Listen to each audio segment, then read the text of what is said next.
guys, welcome back to my channel. Thank you so much for clicking on today's video. Today's video is gonna be a cozy little reading vlog. We're gonna be going to some local bookstores downtown and also just spend the day reading with me. It is the second day of 2025 and I'm ready to start the first book of January. I have a reading goal of 50 books and I'm really determined to get through it. For some reason I picked the largest book to start off with, but hear me out, it's worth it. I picked up When the Moon Hatched by Sarah A. Parker.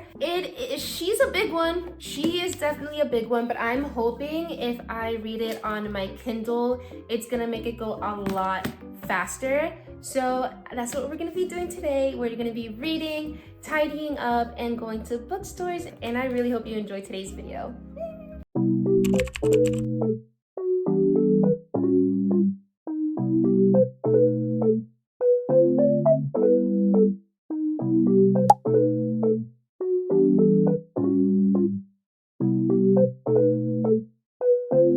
What the dog doing?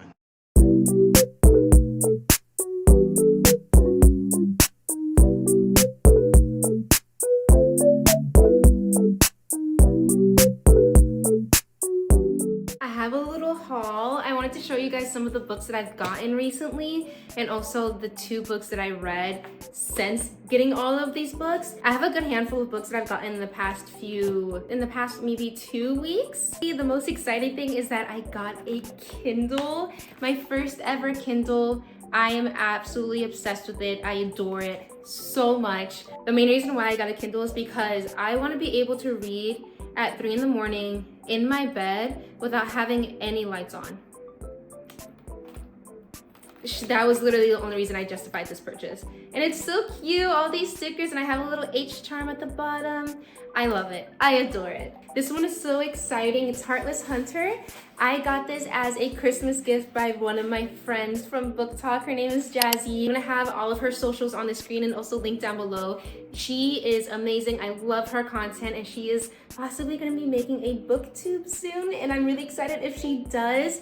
This was my last read of 2024 and I absolutely adored it. I ate it up. I'm in a slight slump because of it because all I wanna do is pick up the next book, but it doesn't come out until February, so tough luck with that one, right? Yeah. Next is The Throne of the Fallen. I have no idea how to pronounce her name, but her first name is Carrie. I have no idea what this book is about. It's not talked about a lot on Book Talk, but it is talked about a lot on BookTube, I've noticed. And I've seen a lot of people recommend this. All I know really is that there are trials, and there's a little snippet by Jennifer L. Armentrout at the very, very front of the book, and I trust her with my whole life. So if she loved this book, I'm gonna love it too. And the next one is also another little Christmas gift that I got from my other friend that I met on TikTok whose name is also Jazzy. It's funny that both of my friends from Book Talk, both of their names are Jazzy. I call one of them Jazz, the other one Jazzy, because I can't call them both Jazzy because then they're gonna be like, huh? Thinking I'm talking to like both of them, you know what I mean? Does that make sense?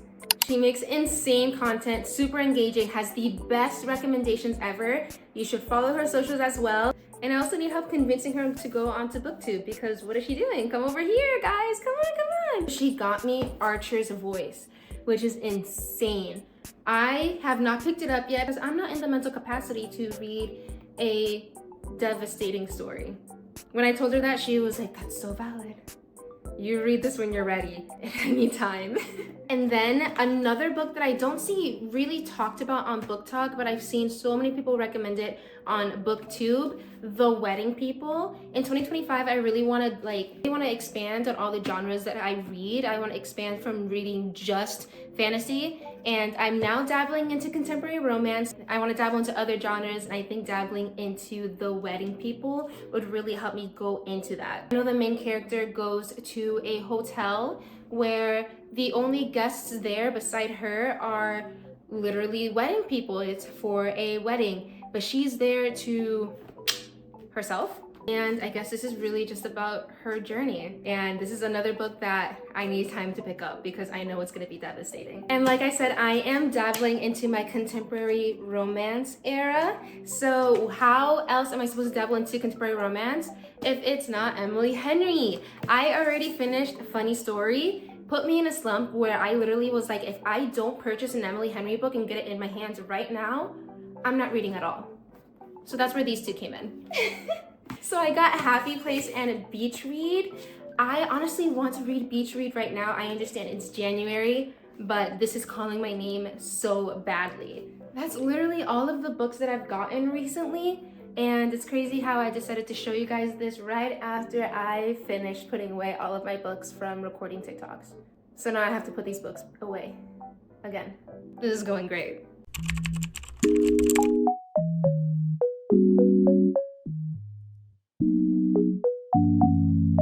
What the dog doing?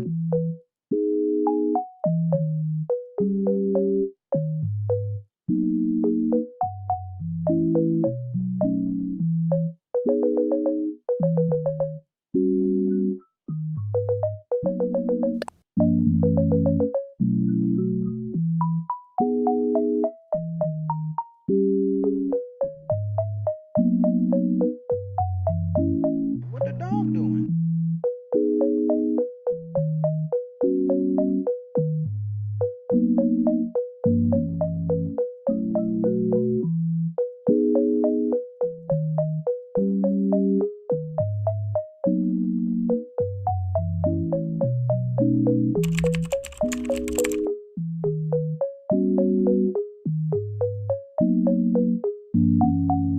What the dog doing?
It's the next day. I haven't gotten too far into it. I think I got, I'm on page 58, but I don't even know if that fully counts because there's literally like 8 pages worth of a glossary in the beginning of this book. But so far, the world building is so massive. I literally pulled out sticky notes.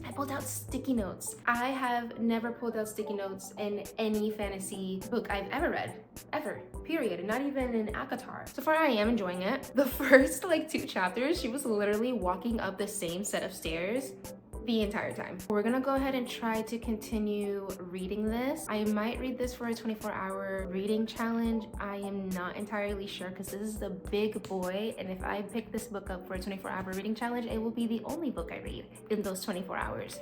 So we'll see.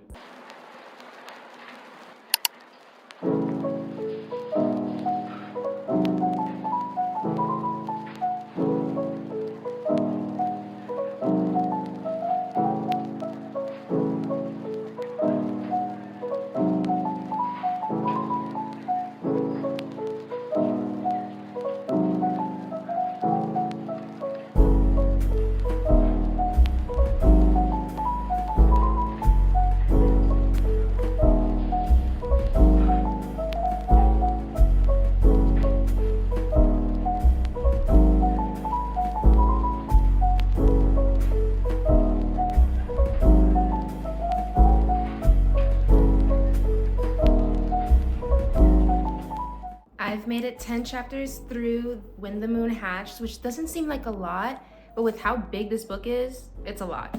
And I can't even give like a full update of what has happened because everything that has happened is a spoiler. To be fair, so far a pretty fast-paced book, so I feel like despite how big the book is, I'm able to get through it very quickly. I don't feel bored yet. And again, it's only the first 10 chapters, but the chapters are kind of on the long side, so it's good that it feels fast-paced because long chapters sometimes lose me. But I'm gonna be finishing the rest of this book, hopefully finishing the rest of this book in my 24-hour reading challenge, which is definitely going to be up after this video. So if you want to see any updates on When the Moon Hatched, it's definitely going to be over there. Thank you so much for sticking around to the end of this video, and thank you for watching the video. I'll see you in the next one. Bye!